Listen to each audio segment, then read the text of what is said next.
Welcome, wrestling fans. Welcome to Curtain Jerkin. As always, I'm your host, Jacob Grondy, reporting for the Main Event Marks YouTube channel. You can also check me out on Spotify. However you're listening to me, I appreciate it.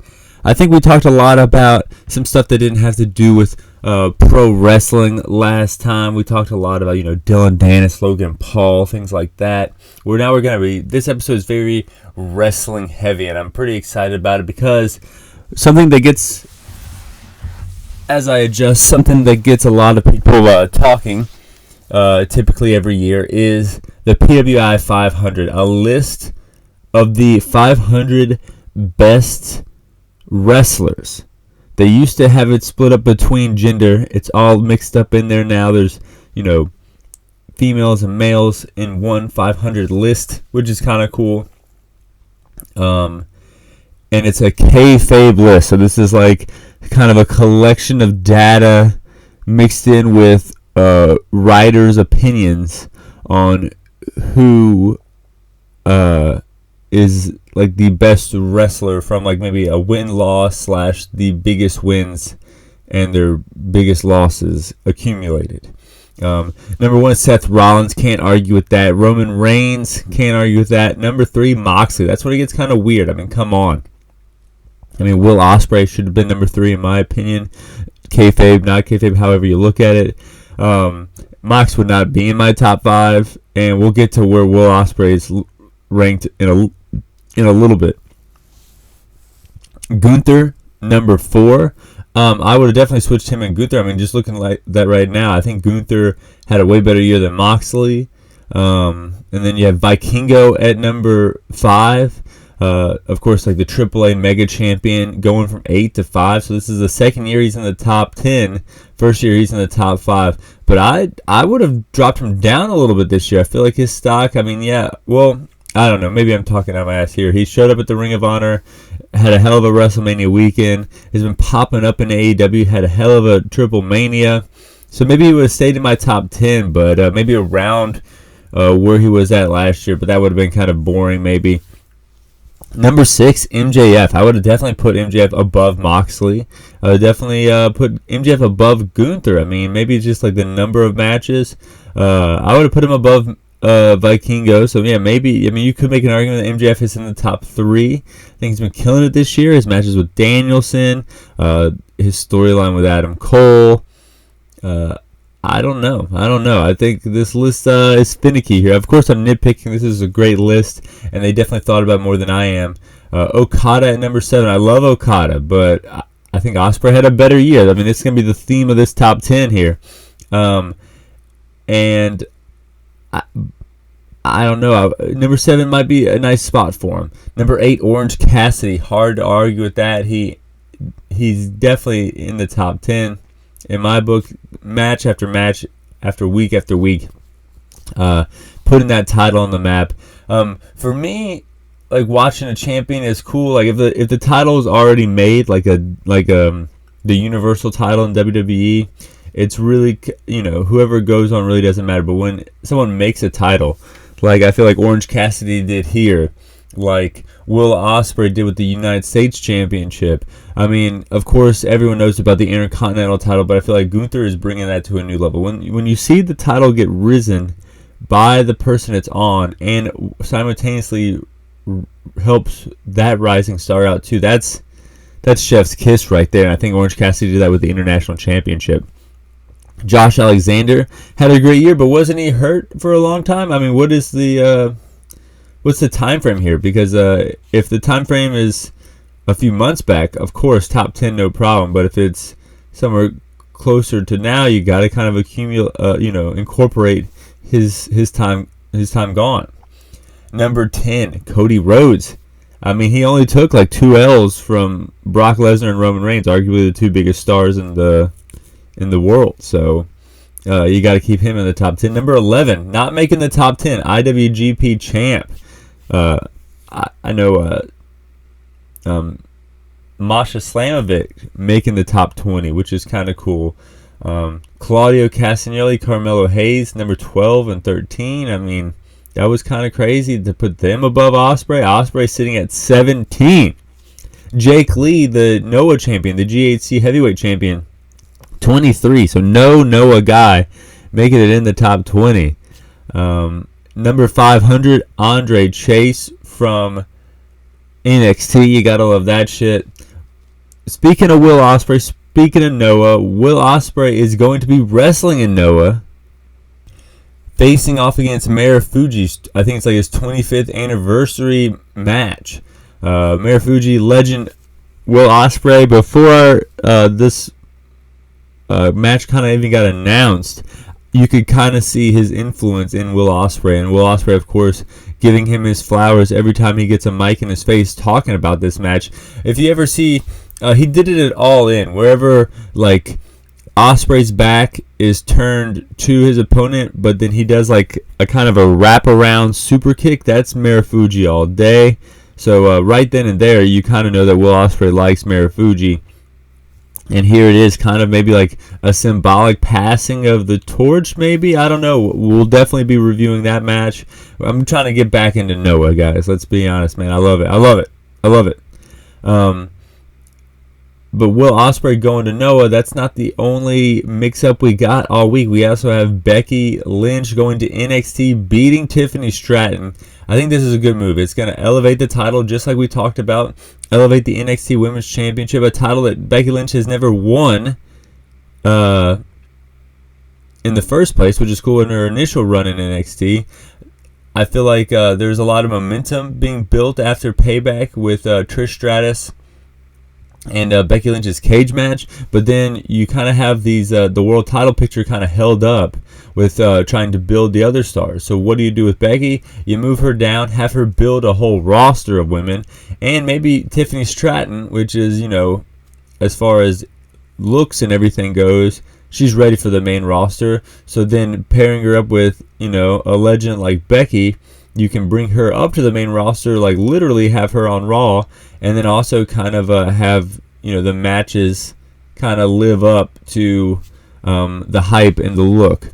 And over 800,000 viewers. So Becky Lynch is pulling Dynamite numbers on NXT just by showing up, which is kind of cool. Speaking of Dynamite numbers, our AEW numbers, apparently the Wembley number and attendance was revealed to be bullshit. 82,000 is what Tony Khan said at the media scrum after the event. He said 90,000 were in attendance.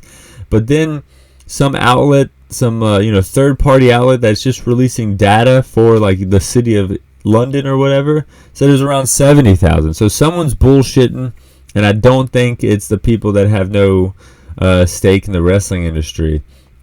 Kind of disappointing. Kind of puts it below WrestleMania 32, puts it below WrestleMania 3. You know, you can't be bullshitting these attendances, especially if the whole gimmick is that you didn't bullshit this attendance. I don't know. Edge was rumored to go to AEW for a while, but they kind of pulled back on that. He left the full-time roster page of WWE, but he's on the Legends page, so that maybe they sign him to a Legends deal or something like that. Someone is going is Jade Cargill. Jade Cargill, undefeated streak for years. They didn't really know what to do with her. And, you know, if I was her, I'd leave too. I mean, what else could you do in AEW? I think on Rampage they're having a send-off where she does lose to Chris Statlander, doing the job on the way out. What a respectful thing to do. I kind of dig when people do that. But then, speaking of AEW, let's go right into AEW Dynamite. My thoughts: Roderick Strong was great during this entire show. Nothing that featured Roderick Strong was bad at all. It was amazing. Everything, honestly. Cole trying to knock some sense into him, telling him that you shouldn't wrestle with an injured neck. MJF in a promo says that his neck is obviously, you know, fine. He's faking it, which is kind of like a little foreshadowing in his shit talking toward the main event. Don Callis also hilarious. In the ring, challenging Ibushi with some crazy painting of Takeshita, like stabbing Ibushi. Funny setup going into a match that is guaranteed to be good. That's kind of like AEW's forte lately. Later on, when we see him trying to recruit Daniel Garcia. Daniel Garcia just dances on him, does his hilarious dance, and then waves him off. And Don Callis was unfazed by this. He was like, "That's money, man. That's money." He enjoyed just having him do the dance in front of him, which was, I mean, like I said before, hilarious. Mox and Phoenix get into it. I think that's going to be a great match too, like AEW Originals right there. Sammy and Jericho, another hilarious like friendship video breaking down the last 4 years of them hanging out together, having each other's back.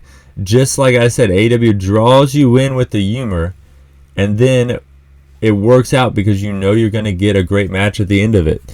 Sammy and Jericho, this is good. I like how they did the callback all the way to AEW 70, because I think that, I think I knew who Sammy Guevara was, but that was kind of the first time, I saw him as a rising star. Let's break down every single match from worst to first. 5 matches on AEW Dynamite, and we got them all ranked here. Darby Allin, Nick Wayne versus Daddy Magic and Cool Hand Angelo Parker. The worst match on the show, number 5.